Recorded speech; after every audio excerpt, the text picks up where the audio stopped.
पहले तो छोटा सा इंट्रोडक्शन दीजिए अपना। हाय, मैं हूँ नेहा कौल और आप मुझे देखते हैं बहुमाई रजनीकांत में एज स्वागता। और आई एम श्योर कि आप मुझे बहुत बहुत बहुत लाइक कर रहे होंगे।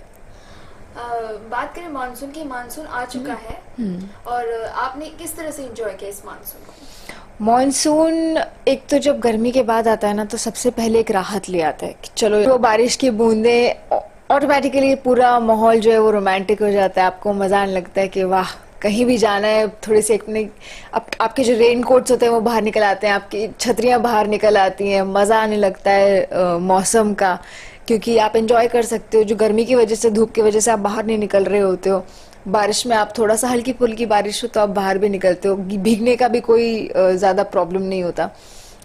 हल्का बारिश में आप बाहर निकलिए, एंजॉय कीजिए, खूब अच्छा अच्छा खाना खाइए, अपने फैमिली और फ्रेंड्स के साथ गेट टुगेदर कीजिए, have fun. That is the essence of monsoon, I guess, for me. जैसे देखा जाए कुछ महीने पहले पानी की बहुत किल्लत थी लातूर साइड, काफी लोगों को, मतलब दैट इज राइट। तो रेन का कितना वैल्यू है, मतलब रेन का वैल्यू सिर्फ इंडिया में ही नहीं, हर जगह है। और यही तो तरीका है नेचर का अपने आप को रिसाइकिल करने का। जब हम गर्मियों में अपनी नदियों को पूरा सुखा देते हैं पानी यूज कर करके, या बोलिए ज़्यादा वेस्ट कर करके, तो फिर वो इस तरह से अपने आप को रिप्लेनिश करती हैं, अपने लेक्स भर जाते हैं हमारे मॉनसून में। हमारे जितने फार्मर्स हैं उनकी खेती के लिए इतना ज़रूरी होता है, हमारे फूड के लिए इतनी ज़रूरी है, क्योंकि उस बारिश से ही उनकी खेती फिर सिंचती है और आगे पकती है। तो ये बहुत ज़रूरी है, सिर्फ हम लोगों के लिए नहीं, आगे पूरी इकोनॉमी, पूरे देश के लिए, वैसे भी हर चीज़ के लिए मॉनसून, बारिश होना एक पर्टिकुलर अमाउंट में बहुत ज़रूरी है।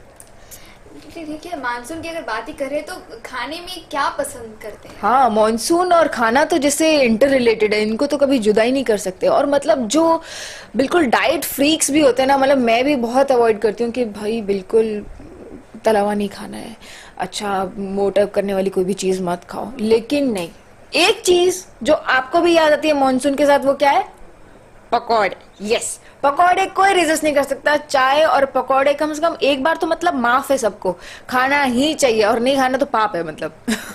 ऐसी कोई मेमोरी है जब आप कॉलेज या स्कूल लाइफ में थे, घर से आपको डांट पड़ी हो मानसून से, आप भीग के आए हो या कुछ ऐसा किया हो? हर बार। और हम लोग ना रेजिस्ट नहीं कर पाते थे, हर बार ऐसे बोलते थे कि चलो ठीक है, मम्मी ने डांट दिया, क्योंकि मम्मी को तो क्या है, उनको तो गीले कपड़े धोने पड़ते थे तो वो बहुत परेशान होती थी।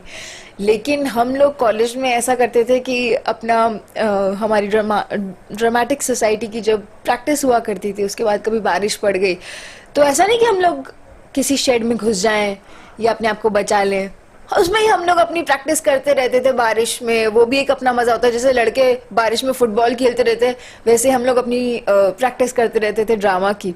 स्ट्रीट प्लेस हम लोग किया करते थे और उसमें खूब भीग कर वापस घर आते थे। और जब ऑटो में वापस आ रहे होते थे तो इतनी ठंड लगती थी, क्योंकि हवा लगती थी। मतलब ये भी डर होता था कि कहीं यार बीमार ना पड़ जाए, और बीमार पड़ गए ना तब तो पक्का ही सुताई होगी घर वालों से तो किसी तरह से बच जाते थे कि नहीं नहीं मम्मी ज्यादा नहीं भीगे कल ईद है तो दर्शकों के लिए क्या कहना चाहेंगे? आप सबको मैं ईद की बहुत बहुत मुबारकबाद देना चाहूंगी। Wish you all a very very happy Eid.